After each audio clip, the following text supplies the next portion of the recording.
Hey, good morning. Welcome to Hobby Evolution, episode 1655. Good morning. It's 8:40, but I've been up for 3 hours. Not quite 3 hours, a little less than 3 hours. But I've been very productive. I've already drank my entire mug of mushroom coffee. Ernie's taking his poops and peas. I finished sorting the 10,000 Cubs cards I picked up on Saturday at the Madison Card Show. For Cubs convention. Most of those 10,000, or I think there were probably 4,000.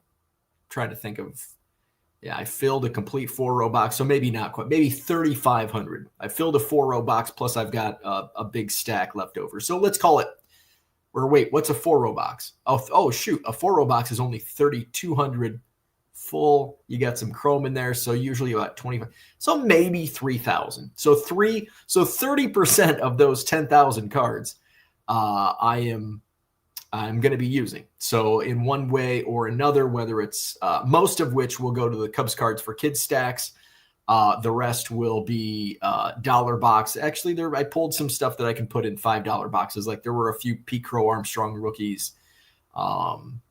There were some other cards that I think can go in a $5 box at Cubs convention. So I did that this morning. I finished that up because I had started last night, left a mess on the floor. Today is cleaners day. That means I've got to get this mess cleaned up in here. And that's what I'm going to do after Hobby Evolution this morning. So I finished sorting those boxes in the rec room. Then I did some shipping. The plan was I didn't finish. I went at my own pace yesterday. I could have done all the shipping yesterday, and I was just kind of like, I'll do this. So anyway, I've only got like 40 orders left to ship. So I did a little bit this morning, and then I'll finish those up after I get this room cleaned. I may do a pop-up show this afternoon. That's probably the plan, maybe 2 o'clock-ish. I don't know.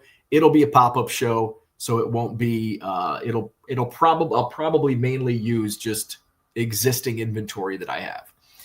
And then tonight I'll bring you some good stuff. So tonight I'll be auctioning off some stuff that I picked up Friday at Bonsai, Saturday at the Madison Card Show. So looking at double dip today on eBay Live, which is a big part of every discussion here on Hobby Evolution over the last 8 months.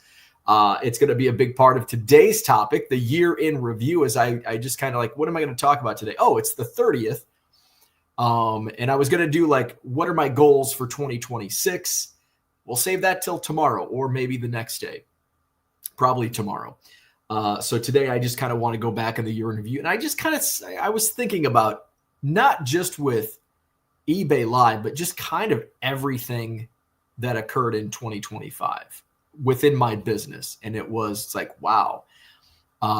Because I look back at, and I ran the number. I haven't looked at the numbers, but I put them in eBay for first quarter because I wanted to see where I was at going into Q2, because I had some conversations in March that I don't know if I've shared here on Hobby Evolution, but I'm going to share those, what I had planned.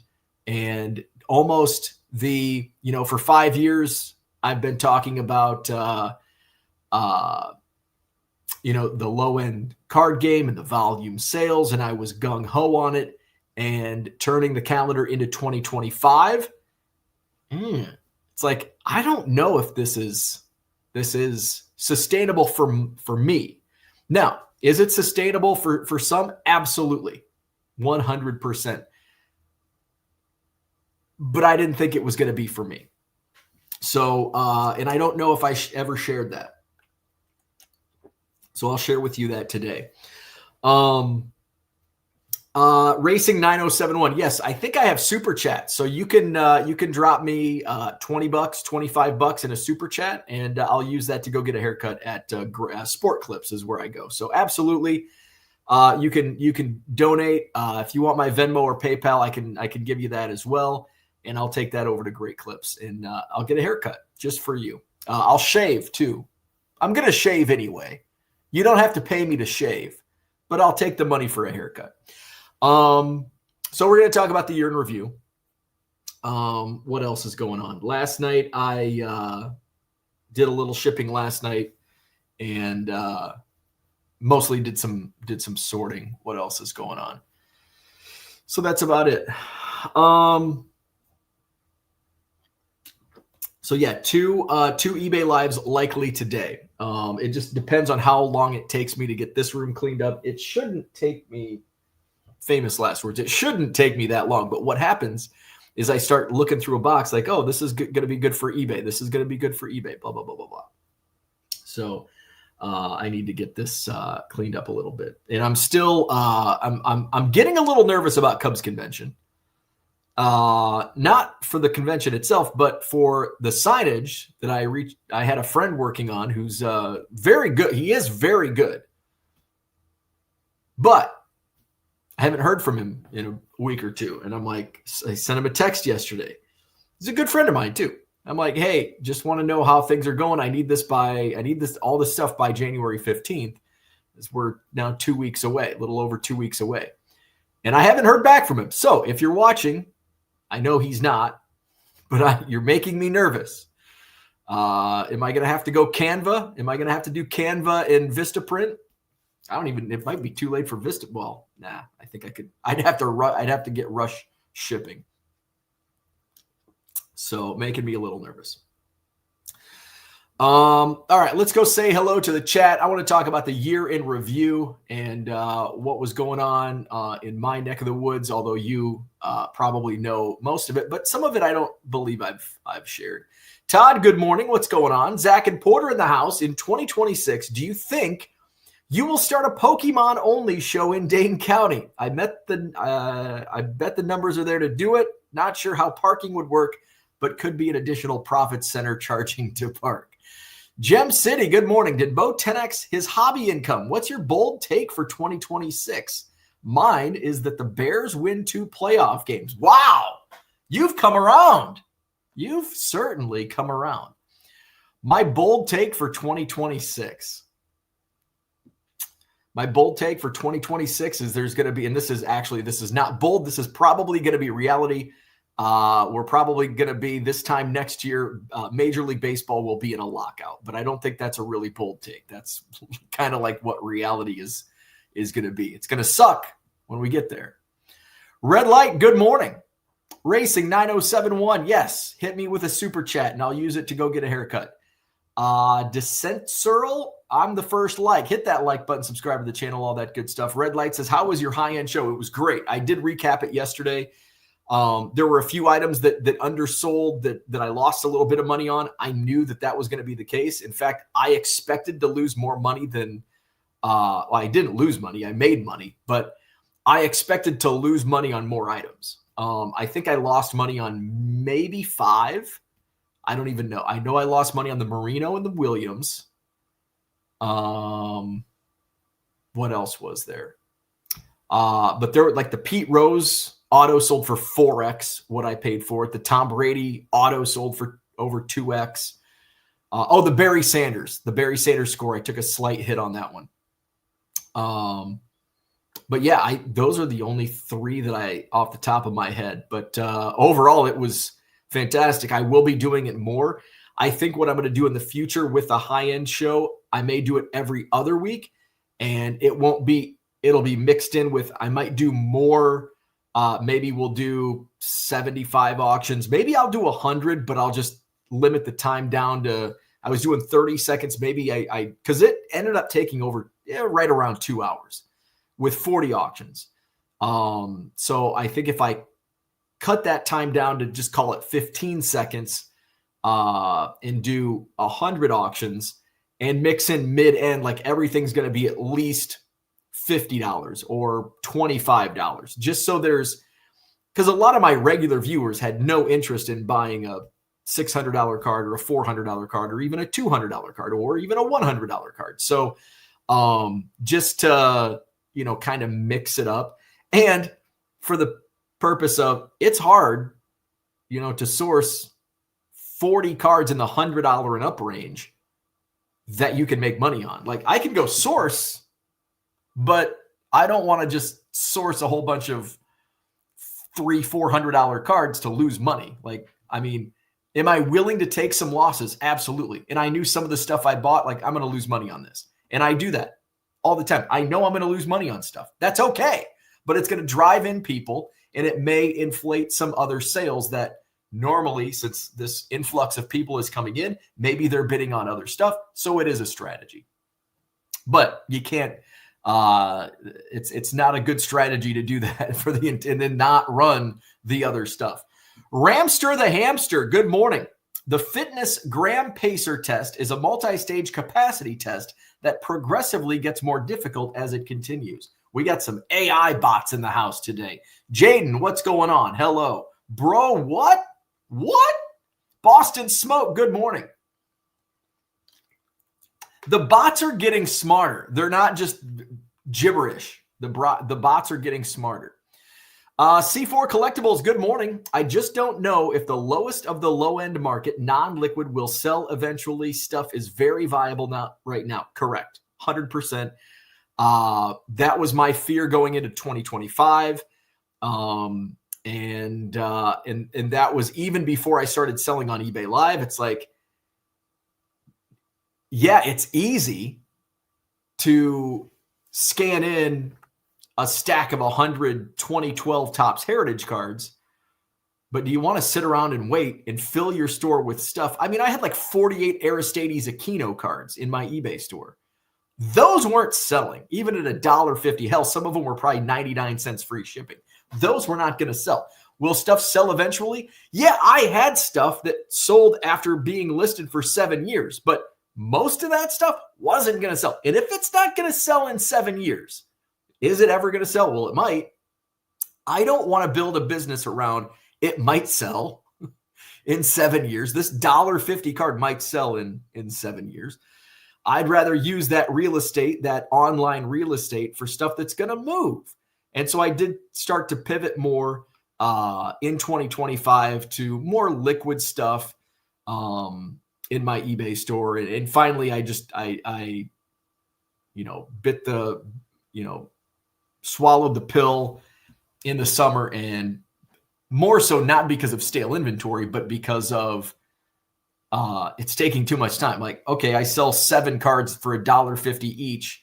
Now I'm going to pull from here, pull from here, pull from here. When you got 60,000 cards, you've got, at least 20. I mean, I had more than 20, but you've got multiple boxes.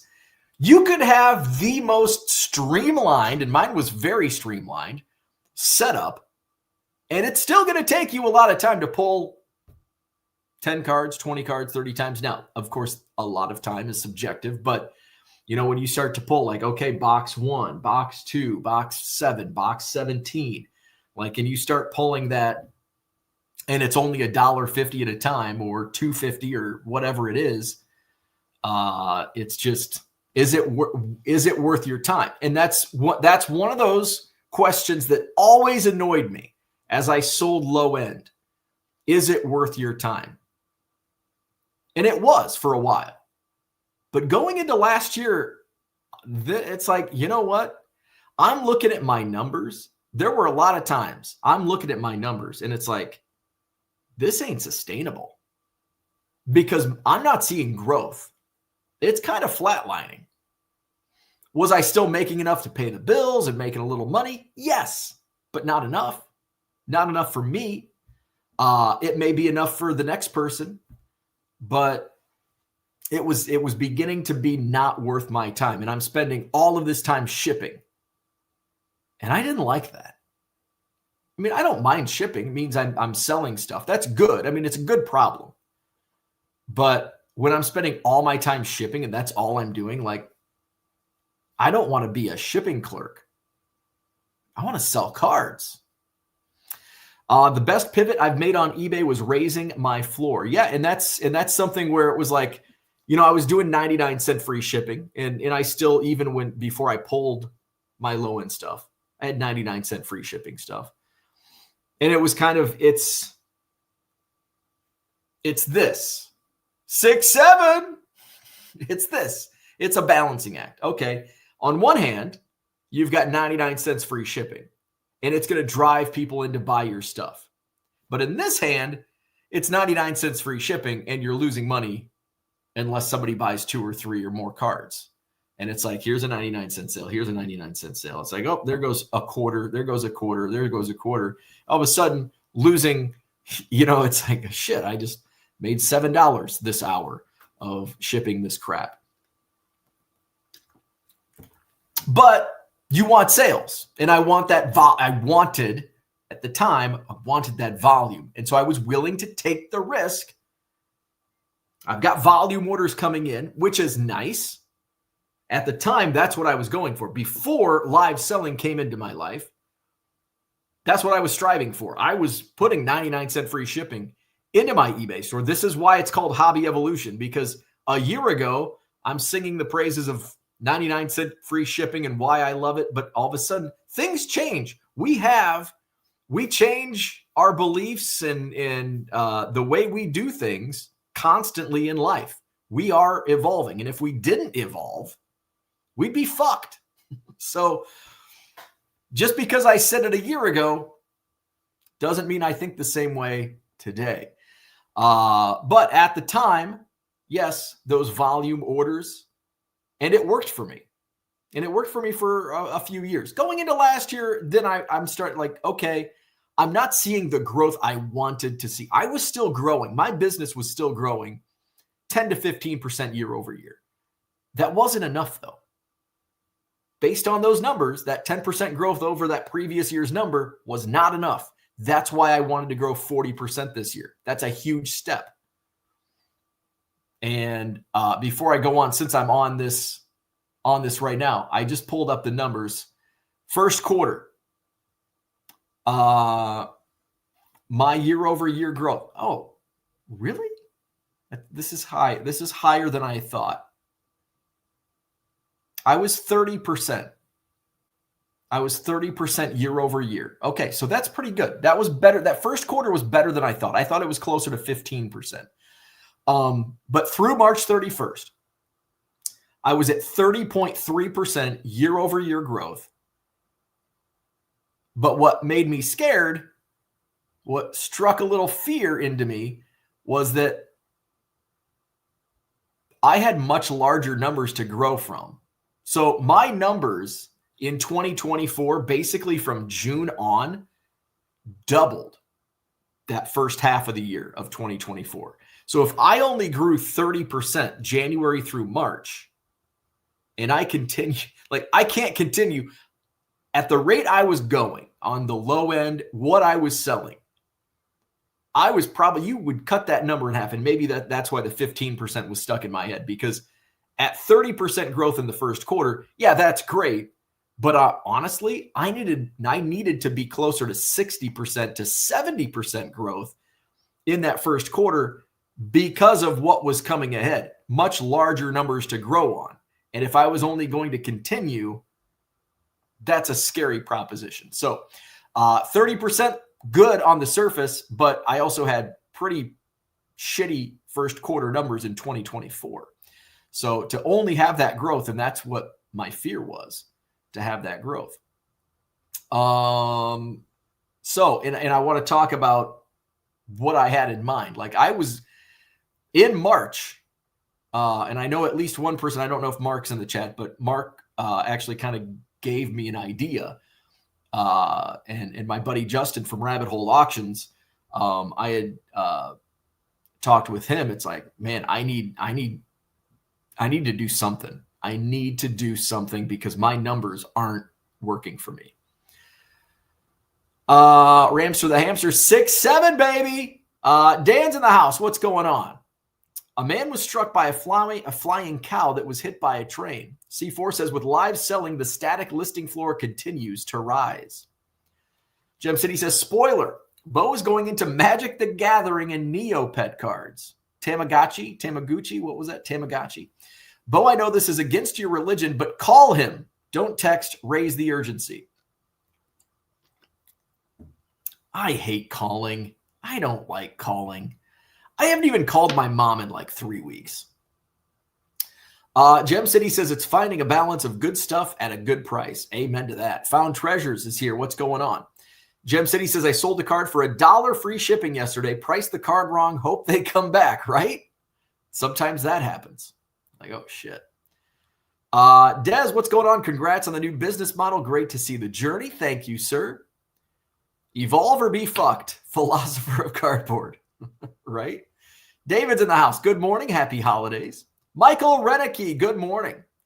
So I talk about this, my year in review, and it all started this time last year. It's like, I need to see 40% growth on eBay because otherwise, my eBay business was not paying the bills on its own.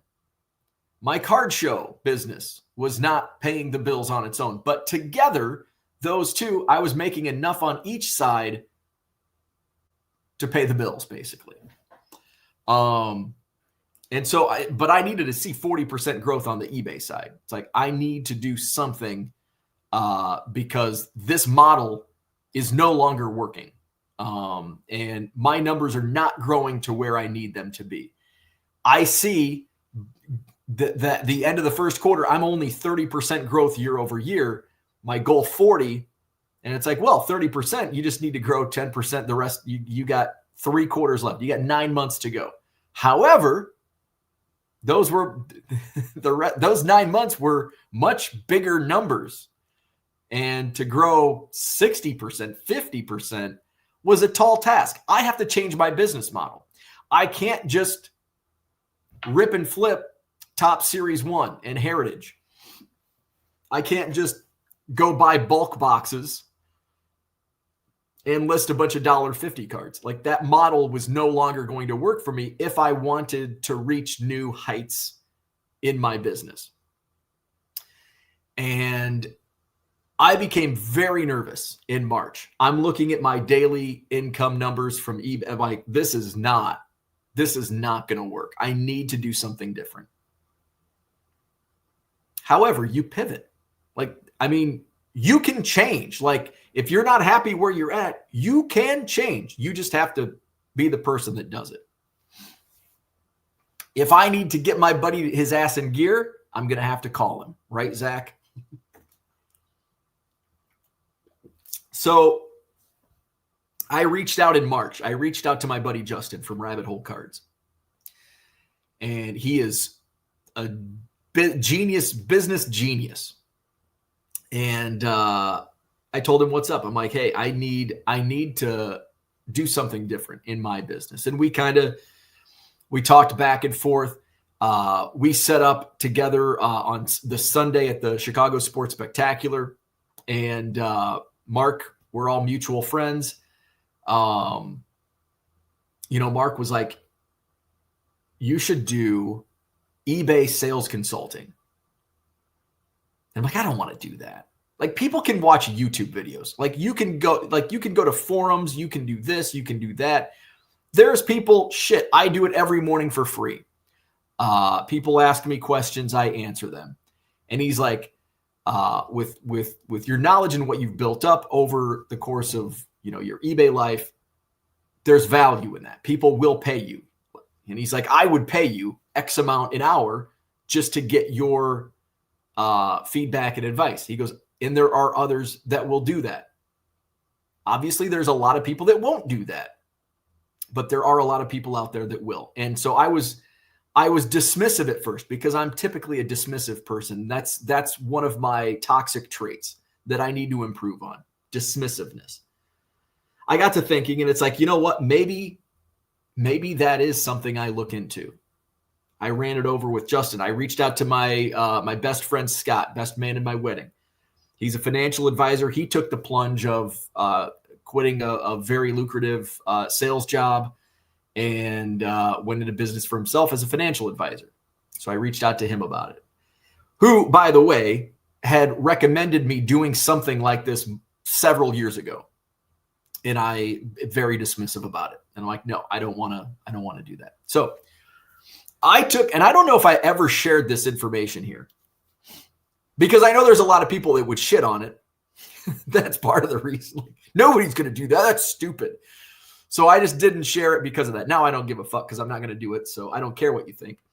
And so I took it. I bought like a this consulting business for dummies or something. I bought some book on starting a consulting business. I don't think it was the Dummy series, but it was something in that vein. I ran some things by Justin and Scott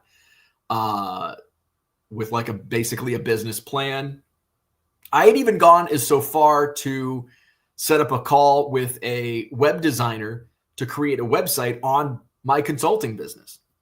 And so, I mean, the wheels were in motion. I was going to start an eBay sales consulting business on the side. Now, I knew that wasn't going to just magically prop up my, it was probably going to cost more money in year one than what it would have, but just looking to do something because I needed to do something different because the low end sales game was not going to do it for me. Around this same time, Kismet, they call it, somebody that I know reached out to me via Twitter, DMs, slipped into my DMs and said, "Hey, have you ever considered selling on eBay Live?" And I said, "Yeah, I've thought a lot about it. In fact, I've applied a couple times and haven't heard anything back. They're not taking any new sellers at this time or whatever." And this person responded back and he says, "Well, yes, they are. And I'm in charge of that. So we're just launching and we're going to bring on 5 new sports card sellers, and I want you to be one of them. We've got to go through all this." So then, of course, there's a lot of red tape that goes into it. I had to basically write an essay, and I had to provide all my numbers and just a bunch of various, what's my strategy on eBay Live? How am I going to, what are the auctions going to be? What's the theme? All that stuff. So I had to go through all of that. And then when it got to the question of, what's your GMV? I'm like, all right, this is where the conversation ends. Because he had to take it up and basically argue my case for onboarding me onto eBay Live. And I'm like, this is where this is where they're going to shut the door. And because I'm not, he's like, "No, you're a special case based on your social media following. And, that's what's going to bring you in." So, and sure enough, it did. And, the first couple shows, people were getting great deals, but I was also like, I was getting great deals as a seller because it's like, man, I pulled this out of a quarter box and I sold it for $2. And maybe it was a $5 card or a $4 card. Who knows how long that would have taken to sell at $4 or $5. But I paid a quarter and I got 2. It's all about making money. It's not about, well, it's a $5 card, I don't want to make $2 on it. Well, if you only buy it for 25 cents, like that's what holds so many sellers back. Well, it's worth $10. Well, you paid $1 for it. You don't want to take 5? Like, give me $5 today over maybe $10 in the future, because a lot of things change. I'm glad I sold all my Wander Franco rookies at the release, because you never know what's going to happen. So I saw that and it's like, wow, shit, this is pretty dang good. And like, my thoughts, and maybe I should hold myself to a higher standard and set my goals higher. Because I look back at my Madison card show and it's like, my dream in April of 2021 was to fill that upstairs ballroom and get 50 tables. And now we've overfilled it with 70, almost 75 tables in that room. And then we ended up getting 200 tables at one point. And now we're at the Alliant Energy Center with 250 tables. So maybe in with my eBay, it's like I had some numbers in mind, man, if I can make this much in a day, like that's going to blow out my 40% year over year growth. And now to make what if I do the numbers that I dream, like I wouldn't say dream, but aspired to, if I was doing the numbers that I aspired to back in March, April of this year, it's like I'm pissed. It's like a big giant waste of time. And so that's been the difference in how eBay Live for me has even evolved. And I'm excited for the future. You know, a lot of mentions on the Golden Touch on Netflix, which came out last week. I'm seeing a ton of Facebook ads for eBay Live, paid by eBay. So eBay is still, their numbers, their viewership is definitely growing. I'm going to keep, it's something I keep monitoring, where prime time on a weeknight was around 150 viewers. We saw last week around 250 or more. Now, it's also the holidays, so I want to keep, are those numbers going to stick around? Are they going to continue to grow? I think so, yes. I mean, you look at Whatnot, and they always have 10,000 viewers through their sports card channels. eBay's 200 to 300. So with a 30 million user base.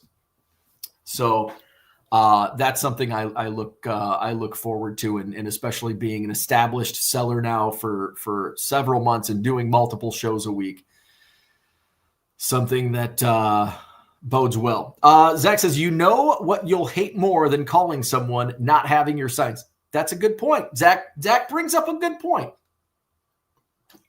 Not having my signage would definitely be a lot worse than calling somebody. So no more pallets. So I did pass on the most recent pallet that went for sale, and I'll most likely pass on the rest. It was almost like the lead up on pallets, and I bought 25, maybe more than 25. I kind of lost count, but the lead up was great. It started off great. It was almost like classic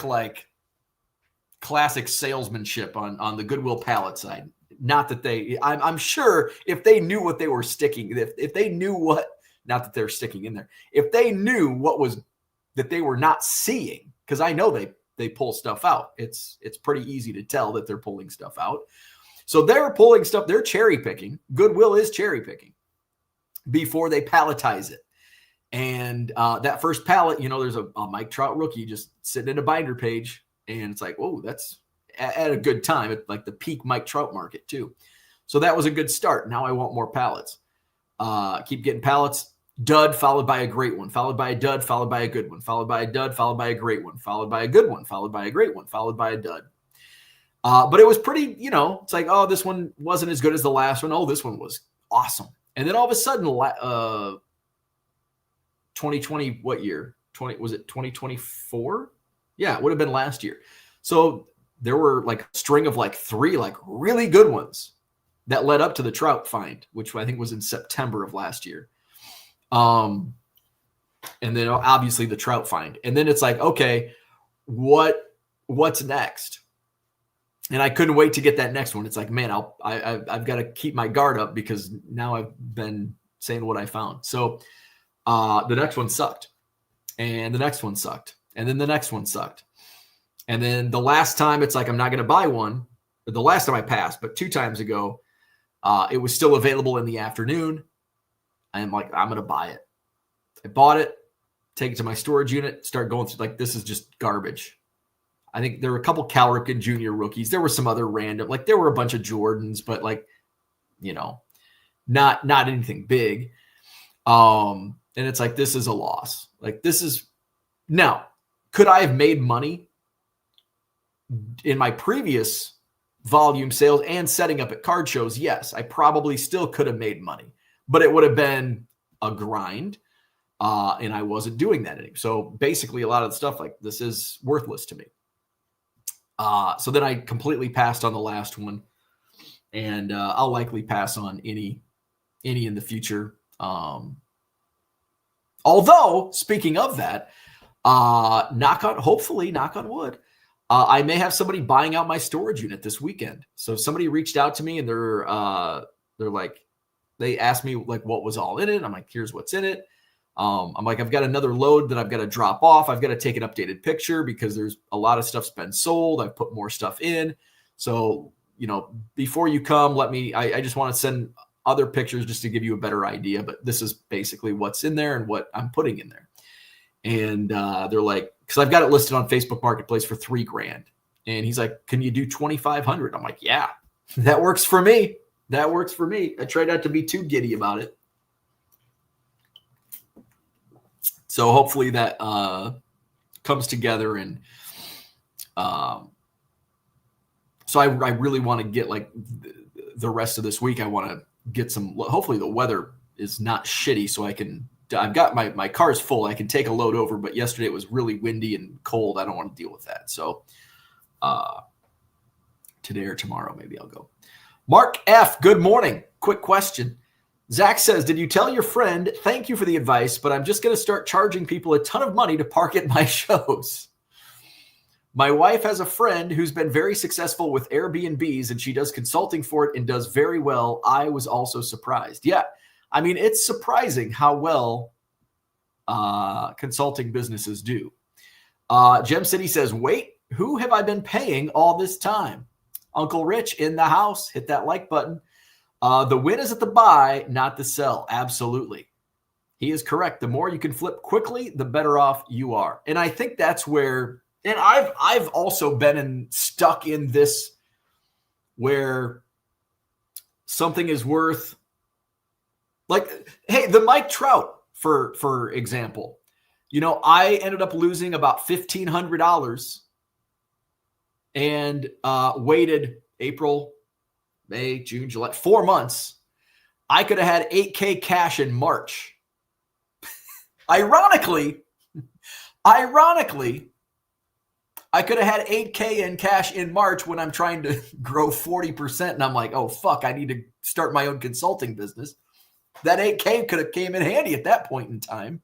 I passed up actually 8,100. I passed up in March on that Trout Goodwill find. And all of a sudden he gets hurt and he's playing really well, but the market is not. He was on the 10-day or 15-day IL, came back and he was playing well. Wasn't hitting for average, but he was hitting some home runs. And now all of a sudden, and then one sells in like June that fucked me because that comp fucked me. And then I end up selling it for $6,500 cash at the National, which, by the way, that card, the same one I sold, I just looked it up. I don't know. I think me and Buddy were at the bar last week and we were talking about it. And that same one, because I looked at the numbers, same exact one sold on eBay for $7,500. So if it was the person that I sold it to, they probably made a small profit on it over, a few months, I guess. So I ended up selling it for $6,500. I walked from an $8,100 offer 4 months prior that I could have used that $8,100 to, I could have very well used that. So sometimes we get too attached, and I basically already made my money on the pallet that Trout came in. I'm sure I already was well into the profit by this point. So it was basically, let's attach a value of $1. So basically I was into that Trout for $1 and I passed 8,100. Most people said I was dumb for walking away. It turns out I was. At the time, I was confident that I could get 9 for it. Like, I'm going to hold out for 9,000. You win some, you lose some. Rich says the only exception is really high-end cards of the best older players in the best condition. I would agree with that. I would definitely agree with that. And I think that's something else that holds sellers back, and myself included as the previous example, is that we place a higher value and we speculate too often. I mean, the entire industry does. We speculate. I mean, the whole hobby is built around speculation. And it's like, well, this is, and we focus on comps, and it's like, well, this one last sold for $20. You got it out of $1 box, and you're trying to hold out for $20. when you can get 15 for it today? You might wait 3 months before you get that full $20. It's like, is it worth holding out 3 months for an extra $5?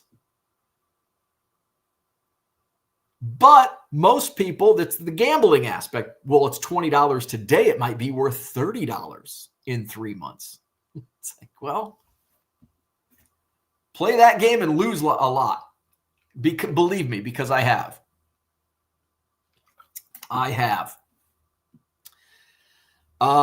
Zach says, did you tell eBay that you knew Rich Klein? Did that help or hurt you? Rich says it almost ended his relationship with eBay. Chasing Majors says, is inventory not a bottleneck? So inventory for me is not a bottleneck. Finding inventory is. Finding good inventory is. I could find inventory. I pass on so much. Because for the last 5 years, I've been a bulk buyer. And so now I've got, hey, do you want to buy my quarter boxes? No. Do you want to buy mine? Because I'd love to sell you mine. I don't think I have any left, but I would love to sell you my quarter boxes. And people overvalue their bulk, and I see it all the time. It's like, hey, do you want to buy my quarter boxes for $80? And I'm like, no. I'm like, do you want to buy mine for $25? They're like, $25? That's too. And I'm like, yeah, that's the market. People don't want to buy quarter boxes. I mean, it's hard to find, and that's basically what you're getting. And I mean, if it's 80, if it's a quarter box that has a lot of really good stuff in it, then yeah, I'm interested. But if it's a quarter box that's just got a bunch of low-end rookies and no-name refractors and color, no, I don't want that stuff. My bottleneck in live selling has shifted. My bottleneck has moved from shipping, which is no longer a bottleneck. My bottleneck is my biggest bottleneck right now is probably organization. Can you tell? Can you tell that organization is my bottleneck? I would say organization is my biggest bottleneck. And then number 2 is finding inventory. I've got enough sources that I can find it. It's just, it's getting it organized, and spending the time to go get it. And it's like, what's worth my time? CD, what's going on? I know that this is probably 30 years too late in asking, but does anyone read hobby blogs anymore or only consume audio visual content? I used to read hobby blogs. So no, anymore. No, I don't read hobby blogs. I didn't even know. And I used to have, there was an app that was like a blog app, because I used to blog 1millioncubs.com. And so it was like an app or website, probably an app too. I don't know. But you could scroll through and you could put your favorites in and here's in it, organized by most recent updates. And this was 7-8 years ago. And 7-8 years ago, hobby blogs were not really in vogue anymore. So do people still blog? Gem City says cash flow is greater than potential profit or something like that. Agree, 100%. Chasing Major says we have a rather large Substack newsletter with thousands of readers. It's blog-like content. Yeah, I guess Substack is kind of like the new blog type deal. That 70s Card Show says, you wearing your old mall security uniform? I am. John flips slow. eBay send me a steady check every business day. Rich's very good friend preached the long tail. I sell cards that have been listed for years. And I do too, or I did. I don't anymore, but I don't want to wait. I want to make money today. I don't want to wait for potential money in 7 years. When I took all my inventory down, I had a ton of items that were in my eBay store for 7 years. And every once in a while, I'd get a sale from a 6-7-year-old listing. That's okay. But I do this as a business. John does not do this as a business. That's the difference. And when you do it as a business, I don't want to wait. I got to churn and burn. Gem City says long tail is fine if it's there you go. There you go. If it's not your full-time income, yeah. I mean, it's great. It's passive. Actually, it's basically passive income. Yeah, you got to ship, pull, and ship it. But it's pretty passive. On vacation, hey, sold this $1.75 card. It's been in my store for 5 years. Cooter says, good morning. Just stopping in between meetings. That doesn't sound fun. Mike Trout is on the downside of his career. His prices have yet to settle. I think they've pretty much settled. I don't think there's going to be a drop in Mike Trout's market. I mean, this is basically the bottom. I think this is going to be about the bottom of Mike Trout's market. I mean, take for example the Trout, where I sold it for $6,500. It sold for $7,500 a couple months ago, which actually did surprise me. So maybe I did think it was not the bottom, but I don't think there's room to drop much on Mike Trout stuff because it's dropped so much, and he is still a first ballot Hall of Famer. And that's not going to change. I think the biggest benefit, if he doesn't improve, and how old is Trout now?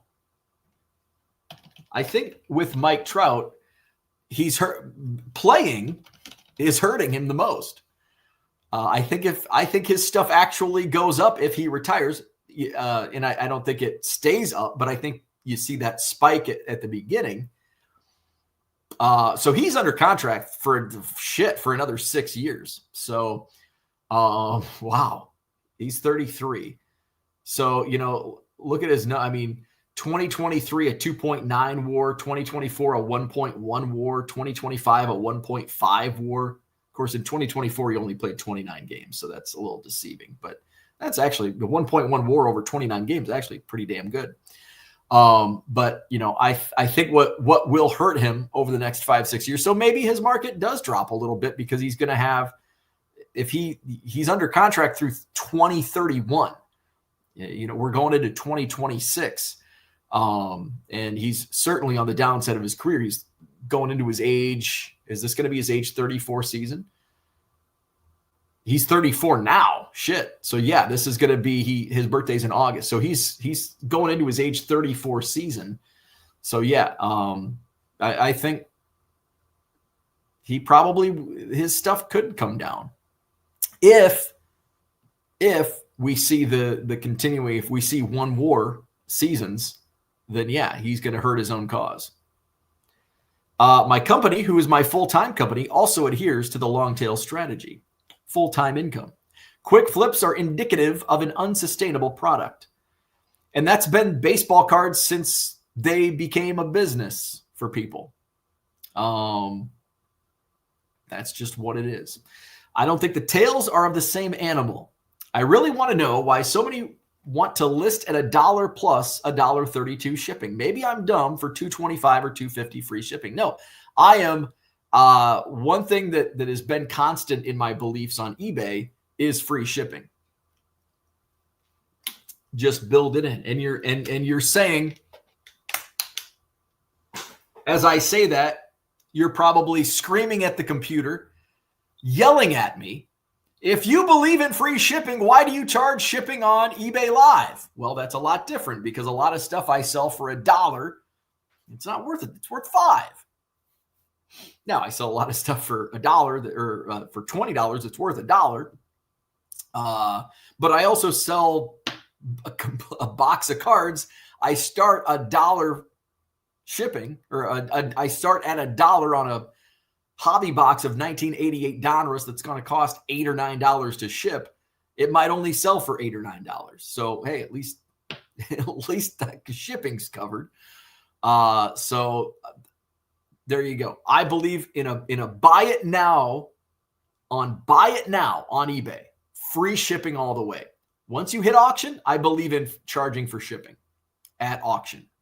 if you're going to start at $1.99. If you're going to start a auction at $20, just charge free shipping, or don't charge for shipping.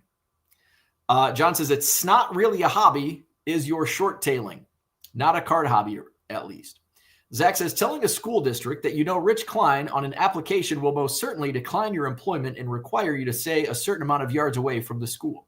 John says not sure of the official ruling, but some people think a lower price in shipping is better than a lowest price including shipping. I chalk it up to just people being dumb. Short tail people probably. That is true. Some people see free shipping, and it could be $5 in free shipping, and people see free shipping and think, oh, wow. But there could be something that's $3 plus $2.99 shipping, and they see $3 for the item, and they're like, ooh, well, this is only $3. That's $5. And they don't do the math. A lot of people don't do math.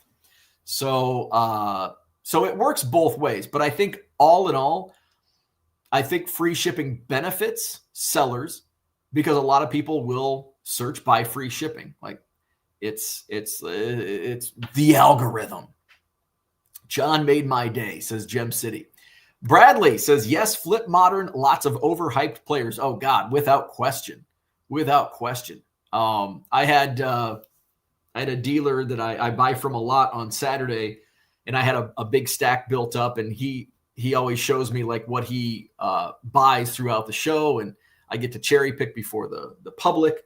And he's like, oh, here. And it was, I don't know if it was a Cooper flag. It was a case hit. It might've been a Con Knipple case hit from Topps Chrome. And I'm like, don't want it. The ship has sailed. And so I told him my Cooper flag story, which, I mean, the Cooper flag worked out, knock on wood.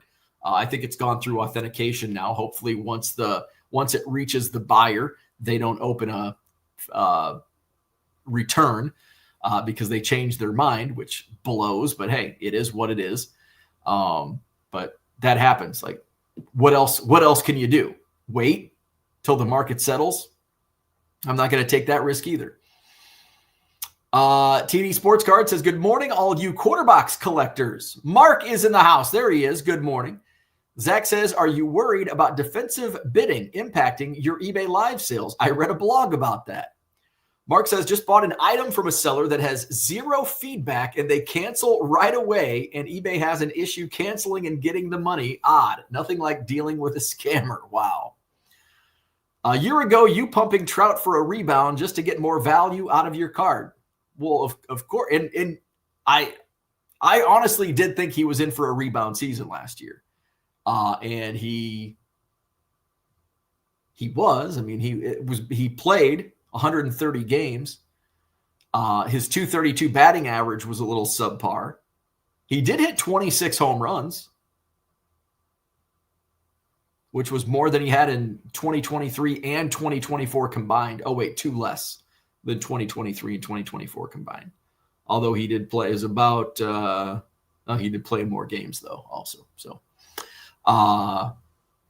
TD says Trout needs a 70-game season. Hey, he had a 130-game season this year. He only played in 29 games in 2024, 82 games in 2023, played 119 games in 2022, only 36 games in 2021. So basically since COVID, it's been all downhill because 2012, his first full season, 139, 157, 157, 159, 159, 114, 140. 2019, he had 134 games. 2020 was COVID season where he did play the full season. 2021, he only plays 36 games, 119 in 2022. And then 2023 and 2024. So he's really only had 3 seasons in his entire career. 15 years. Mike, is that right? 15 seasons for Mike Trout. He's only played partial seasons 3 times. 3 out of 15 seasons. 2021, 2023, and 2024. Now they've all come within, the last 5 years. And he's not getting any younger. John says, I suggested his next big bump would be his retirement announcement announcement. That's short tail versus long tail. Shipping is going up on January 18th, but stamps will still be 74 cents on eBay. Bradley says Ohtani has surpassed Trout in popularity. Oh, big time. He's a Hall of Fame lock already. Sorry for all of you who missed out on his buying window early in his career when he was injured. John said Bo's favorite promoter just makes up various shipping price based on no reasoning. Even the cheerleader uniforms have random shipping parameters. Mark says I charge $1.25 shipping for PWE. So Ohtani is never getting injured again. Bradley might be a window licker. Mark says I did sell a Malik Willis and Swift yesterday that have been for a year that I've never looked at in a year. Des says, what is your take on giving a seller a neutral feedback on eBay for a canceled order? Oh, 100%. I would 100% agree with that. I think a neutral is perfectly fine. A lot of people would give a negative. But I've had to cancel a lot of orders over the years because with 60,000 listings, sometimes you misplace cards or you put them in the wrong box. Oh, shit, I can't find it. I've got to cancel this order. So I think a neutral's okay. Bradley says his injury chances are lower as a DH than other players. Florida baseball card dude says, good morning.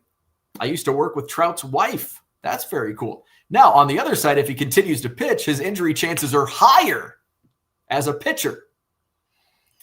That 70s card store says Trout went off a cliff after the Eagles' first Lombardi. I get that.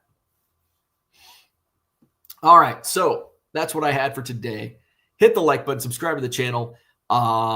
Looking at possibly 2 shows on eBay Live today. Definitely tonight in prime time for sure.